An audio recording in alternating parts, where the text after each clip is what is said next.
Hello everybody, my name is Kyle. I'm bringing you something different today. I'm going to do my first prospect ranking video. I'm going to be doing this for each individual position, with the exception of the centers, because there's only 9 in this class. But this one is my top 10 quarterbacks. And let's just start this right off. Alright, my number I believe, first of all, before I say anything, I believe that there is 5 or 6 starting quarterbacks next year in this draft class. So it's a very strong, deep class, in my opinion. I think it's much better than last year, along with who I have at 1. Is alone better than the entire class of last year. So, yeah, this is definitely a class where you can get a good quarterback. And there's also some developmental prospects in this too, or guys that could be starters down the road. It may not be starters next year. But anyway, we're not making this a 30-minute video. It's just an hour video. This is probably going to be a shorter video. So, starting right off, my number 10 quarterback, I have Aaron Murray, quarterback out of Georgia. The problem with... Let's start with the problems with Aaron Murray. The ACL injuries, we don't know how he's going to be when he comes back. And his inconsistency is what hinders him from being a top prospect. A top 10 prospect is good, but... a top 10 quarterback prospect, obviously not a top 10 prospect. What hinders him is consistency. He needs to get better at what he does consistently. He does have a decent, pretty good arm and pretty good accuracy. It's just that the consistency is not there. So he needs to be more consistent to be a better quarterback at the next level. But all the talent is there, and if he recovers from his injury, he should be fine. Moving on.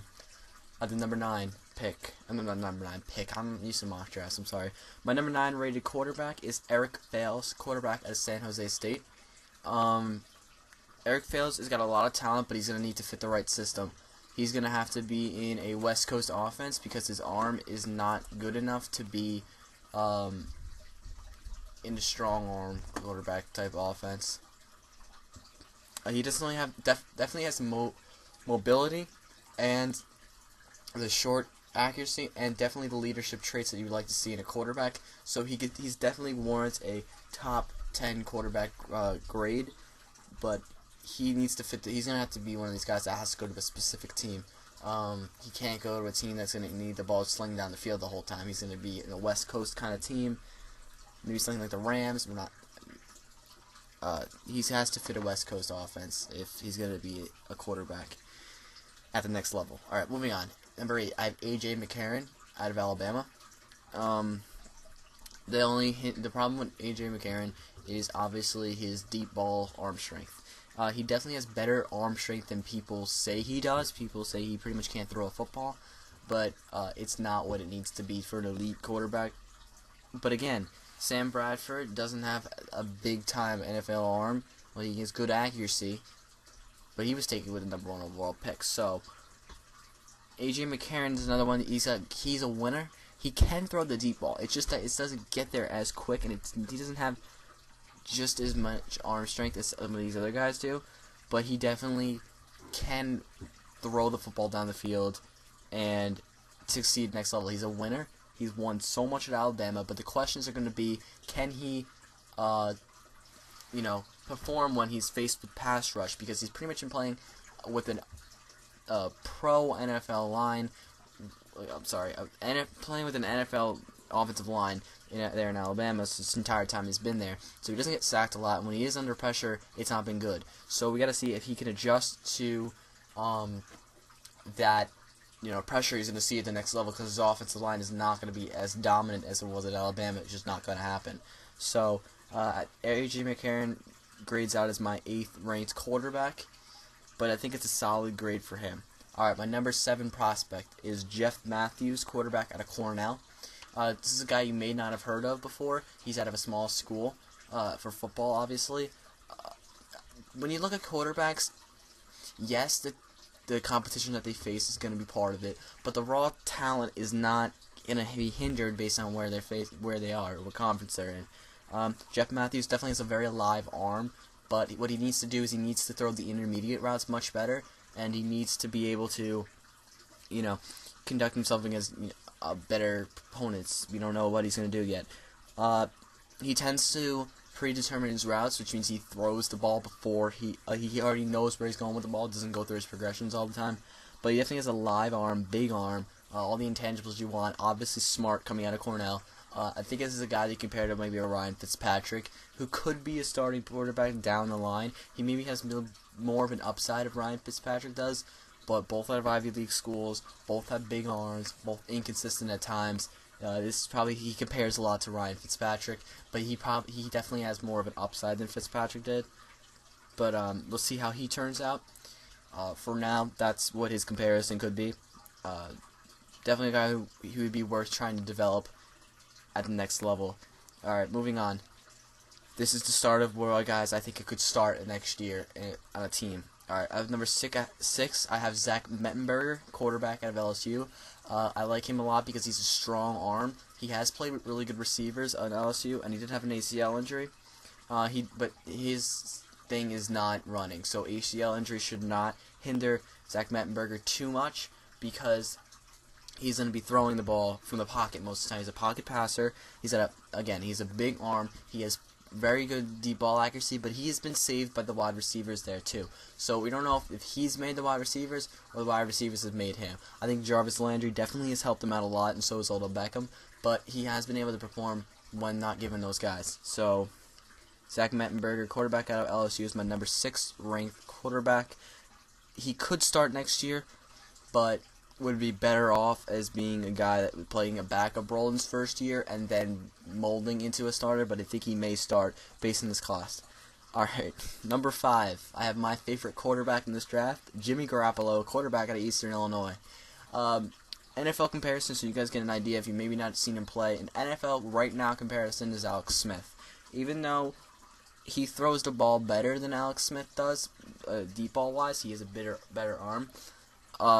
The thing with Garoppolo is he can throw the deep ball when he wants to, but it just doesn't have the velocity. So people look at the velocity of a Johnny Manziel or Teddy Bridgewater when they throw the deep ball, and then they see Jimmy Garoppolo, and it's like the velocity isn't there, but he still stretches the field with his arm. Great mobility, he's great short accuracy, he's very decisive with the ball, very smart, great intangibles, great leader, all of this.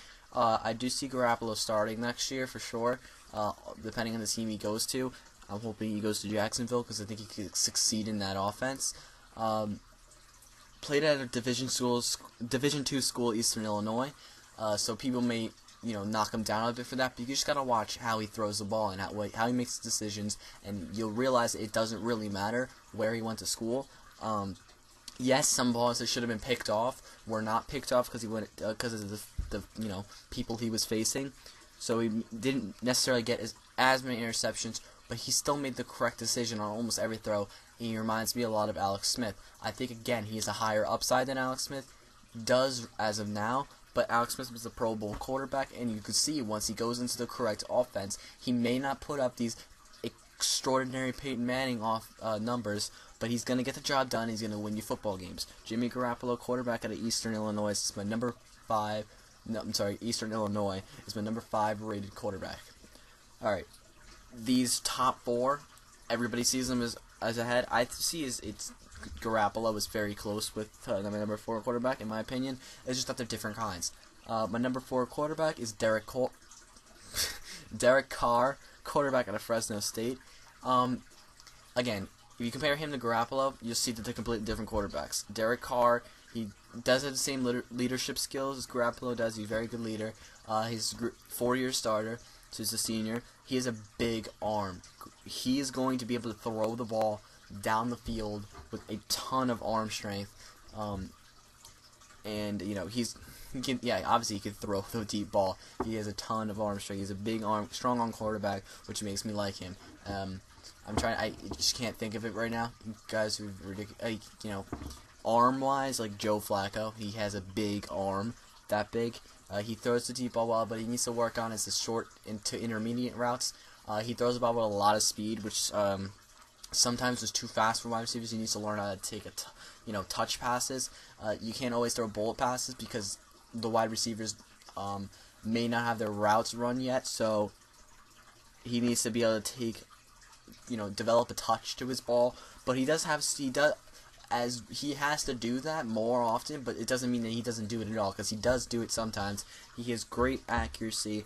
It's the consistency factor with Derek Carr needs to be there. At times he shows that he could be the best quarterback in this draft, but at other times he's inconsistent with his arm. So he needs to be able to be more consistent at the next level, but I can definitely see him as a starter next year.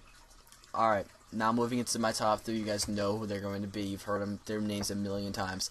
And for right now, these top quarterbacks are based on their performance in college, not on their upside or what they can be. This is based on their performance in college. So with that being said, I have Blake Bortles, quarterback out of University of Central Florida, my number 3 quarterback.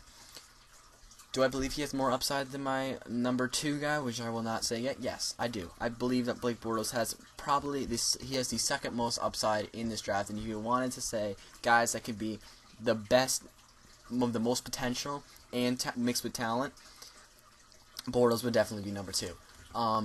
But he lacks the consistency that you're looking for an elite starting quarterback at the moment. He's gonna get there, in my opinion. He has all the size that you would ever need to play quarterback position. He's big. When people look at him, he reminds you a lot of Ben Roethlisberger, just because how big and elusive he is. But when it really comes down to it, and you really watch tape, he reminds me a lot of Andrew Luck, because he, again, is big, but he's faster than Ben Roethlisberger is. He's definitely. I'm sorry. Let me make a correction on that. He's quick. He's not fast, but he's quick. He throws the ball on the run extraordinarily well. If he can learn how to throw from the pocket the way he throws on the run, he can be an excellent quarterback at the next level. So he shows scouts that he can do it. He can throw the ball with that much accuracy. But he definitely, again, I don't know these guys need to work on their consistency to become an elite NFL starting quarterback. He's got a big arm. He doesn't necessarily throw the ball with the bullet speed that Derek Carr does, but he definitely has a big arm to get the ball where it needs to be. I want you guys to understand there's 2 different kinds of quarterbacks that can throw that have a big arm. I prefer, out of most quarterbacks, I prefer to have a strong arm quarterback. That's my personnel. If I was to have a quarterback in my scheme, I would like a guy with a lot of arm strength. So I'm looking at myself because I'm seeing that this audio might be a little off. I apologize if the audio is off. But anyway, if I was the coach of its NFL team, I prefer to have a guy with a strong arm. And what I mean by that is who can throw bullet passes. He throws the ball very hard, gets on the receivers very fast. It's better for throwing the ball in the red zone. It means you will most likely have bigger receivers instead of little guys, because they throw the ball hard into spaces. And a guy like Derek Carr is a guy that I would classify as a strong arm quarterback. Blake Bortles, when he throws the ball, he does not throw bullet passes, but he reminds me a lot of Andrew Luck, because Andrew Luck does the same thing. They don't necessarily throw bullet passes. They get the ball where it needs to be, but it doesn't come in as fast, but it comes in much more accurate. Blake Bortles definitely shows that he's a less polished version of Andrew Luck coming out. You can see him mold into an Andrew Luck. This is why he's not. He could possibly be the number 1 overall pick, because he has the potential to be an Andrew Luck, a Ben Roethlisberger, a Joe Flacco. These are the guys that Ben Roethlisberger and Joe Flacco have been compared to a lot, because he definitely has a skill set. Again, just needs to polish more, become more consistent at the next level, and I definitely see Bortles rising up my board, because I didn't have him that high earlier, and now I think of Bortles as a legitimate number 1 overall pick. Alright, moving on, because we need to move on. My number 2 quarterback is Teddy Bridgewater, quarterback out of Louisville. And the reason why Bridgewater is not my number 1 is because even though he's the most polished quarterback coming out, what you see right now is probably what you're going to get out of Bridgewater. I don't think there's really anywhere for Bridgewater to improve. He doesn't have crazy athleticism. Yes, he can move, yet he's not just a sitting duck there. He's no Tom Brady or Peyton Manning. He can move, but he's not fast, and he's not going to run. He's not going to scramble. But he can move. He can run the bootlegs. He can do whatever he needs to do here. But, yeah, he's got an excellent arm, great accuracy. He's very smart. He's a high football IQ. I liked him a lot before the season started, and I still like him a lot. But I just see from Bridgewater is that what you're going to get, which is a good quarterback and a very, top-of-the-line quarterback who's going to give you he gives you great accuracy, great pocket presence. Needs to get a little better on his footwork, but he can, improve that next level. He's got, of course, an excellent arm. Another strong arm quarterback. He throws the ball fast with a lot of speed. Just bullet passes, not necessarily the guy who lofts the ball. Hold on, let me show you what I mean by this.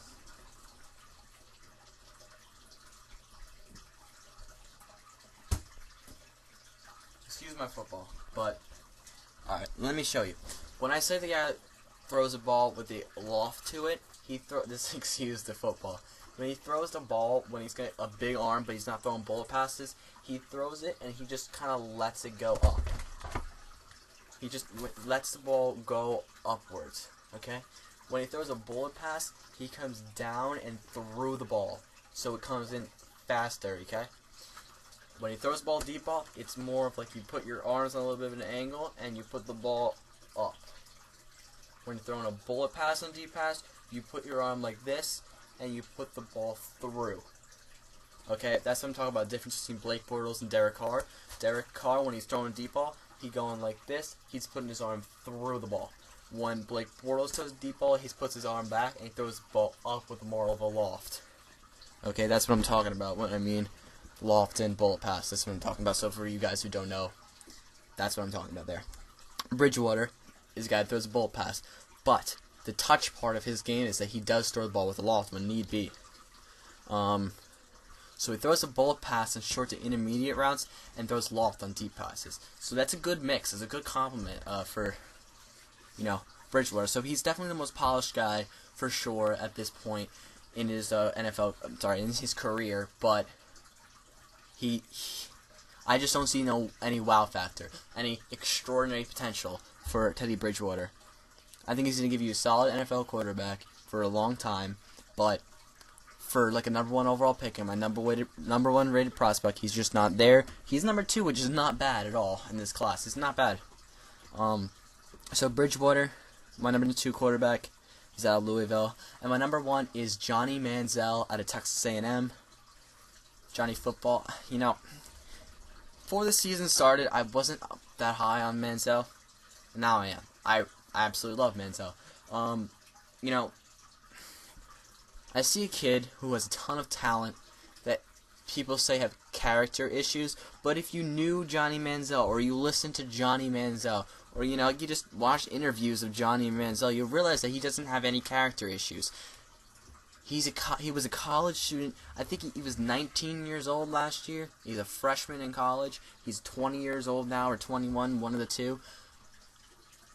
The reason why you guys all think that he has got character issues is that he was a nationally exposed college student, meaning everything he did was under national critique, or national, everyone saw what he was doing. Everyone was watching Johnny Manziel. So while he's going to parties or getting kicked out of places, they're not showing up to passing academies, they're signing autographs.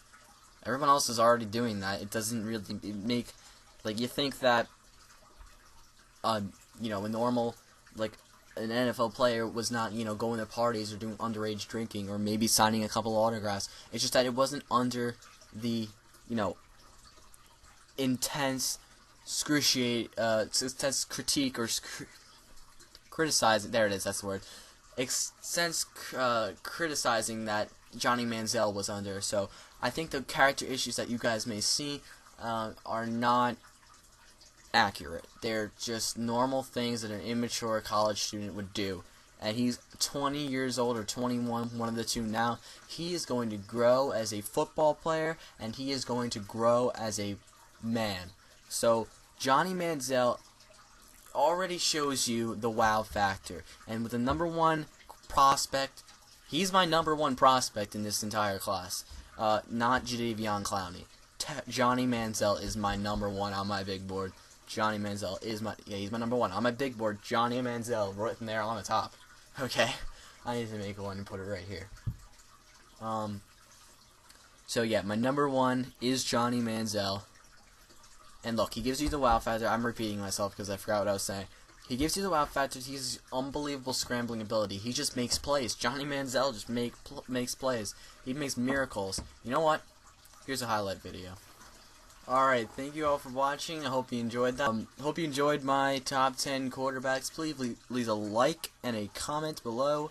Subscribe to this channel. And have a good day.